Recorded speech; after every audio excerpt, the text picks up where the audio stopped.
ಯಾರು clean chit ಕೊಡ್ತಾರೆ? ಲೋಕಾಯುಕ್ತ ಯಾರು? ಲೋಕಾಯುಕ್ತ DGನ ಯಾರು ಪೋಸ್ಟಿಂಗ್ಸ್ ಮಾಡೋದು? ಲೋಕಾಯುಕ್ತ IG ಆಗಲಿ ಇನ್ಸ್ಪೆಕ್ಟರ್ ಆಗಲಿ ಯಾರು ಪೋಸ್ಟಿಂಗ್ಸ್ ಕೊಡೋದು? ಸರ್ಕಾರನೇ ತಾನೇ. ಸರ್ಕಾರದ ಕೈಗೊಂಬೆ ಕೆಲಸ ಮಾಡ್ತಾರೆ. ಅದರಲ್ಲಿ ಭಾಳ ದೊಡ್ಡ ವಿಚಾರ ಏನಿಲ್ಲ, ಎಲ್ರಿಗೂ ಗೊತ್ತಿರೋ ವಿಚಾರನೇ. ಲೋಕಾಯುಕ್ತ ಪಾರದರ್ಶಕವಾಗಿ ಇಲ್ಲ. ಏನಿಲ್ಲ, ಈಗ ಕಾನೂನಿನ ಕ್ರಮ ತಗೋಬೇಕ್ರಿ. ಅರೆ ಸುಮಾರು 5,000 ಕೋಟಿಗೂ ಮೀರಿದಂಥದ್ದು ಅಕ್ರಮ ಆಗಿದೆ ಇಲ್ಲಿ ಮೂಡಾದಲ್ಲಿ.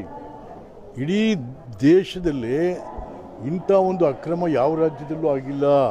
ಕರ್ನಾಟಕದಲ್ಲಂತೂ ಮೊದಲು ಎಲ್ಲೂ ಆಗಿಲ್ಲ. ಇದು ಅದು ಮೈಸೂರಲ್ಲೇ. ಯಾರು? ಮೈಸೂರಿನವರೇ ಮುಖ್ಯಮಂತ್ರಿ. ಮೈಸೂರಿನವರು ಮುಖ್ಯಮಂತ್ರಿ ಇದ್ದು ಮೂಡಾದಲ್ಲಿ ಇವತ್ತು ಏನು ಯಾಕೆ ಮೂಡ ಇರುವಂಥದ್ದು? ಯಾರೋ ಆರ್ಥಿಕವಾಗಿ ಹಿಂದುಳಿದಂಥವ್ರು ಇವ್ರಿಗೆಲ್ಲರೂ ಕೂಡ ಒಂದು ನಿವೇಶನ ಕೊಡು. ಸಿದ್ದರಾಮಯ್ಯನವರು ಮುಖ್ಯಮಂತ್ರಿ ಆದಂಥ ಸಂದರ್ಭಗಳಲ್ಲೆಲ್ಲ ಸುಮ್ಮನೆ ಅನಾವಶ್ಯಕವಾಗಿ ಅರಮನೆ ವಿಚಾರದಲ್ಲಿ ಜನರಲ್ಲಿ ಗೊಂದಲ ಮೂಡಿಸುವಂಥದ್ದು, ಅಪನಂಬಿಕೆ ಮೂಡಿಸುವಂಥದ್ದು ಮಾಡ್ತಾರೆ. ಒಳ್ಳೆಯದಲ್ಲ. ಯಾಕೆಂದರೆ ಕೋರ್ಟ್ ಕೊಟ್ಟಂಥ ತೀರ್ಮಾನ. ಹಾಗಾದರೆ ಸರ್ಕಾರಕ್ಕೆ ಕೋರ್ಟ್ ಬಗ್ಗೆ ಗೌರವ ಇಲ್ವಾ? ಸರ್ಕಾರದ ತೀರ್ಮಾನಗಳ ಬಗ್ಗೆ ಸರ್ಕಾರಕ್ಕೆ ತೀರ್ಮಾನ ಇಲ್ಲ. ಹಾಗಾಗಿ ಇದು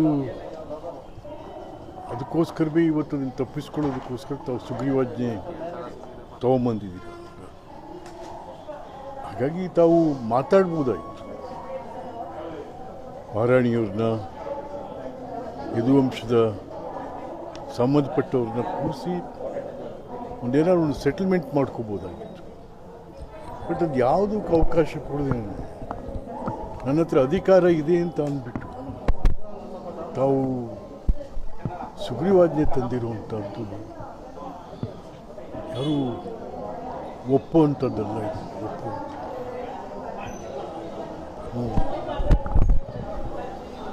ಸರ್, ಒಂದು ಕಡೆ ರಾಜ್ಯ ರಾಜಕಾರಣದಲ್ಲಿ BJP ಪಾಳಯದಲ್ಲಿ ಸಾಕಷ್ಟು ಬಣಬಡಿದಾಟ ಆಗ್ತಾ ಇದೆ.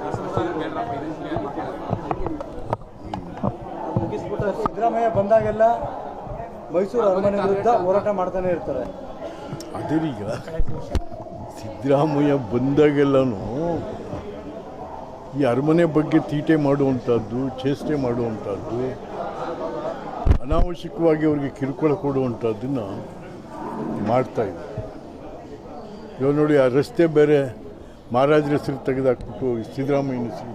ಏನು ಭಾಳ ಹುಚ್ಚಾಟ ಇವೆ.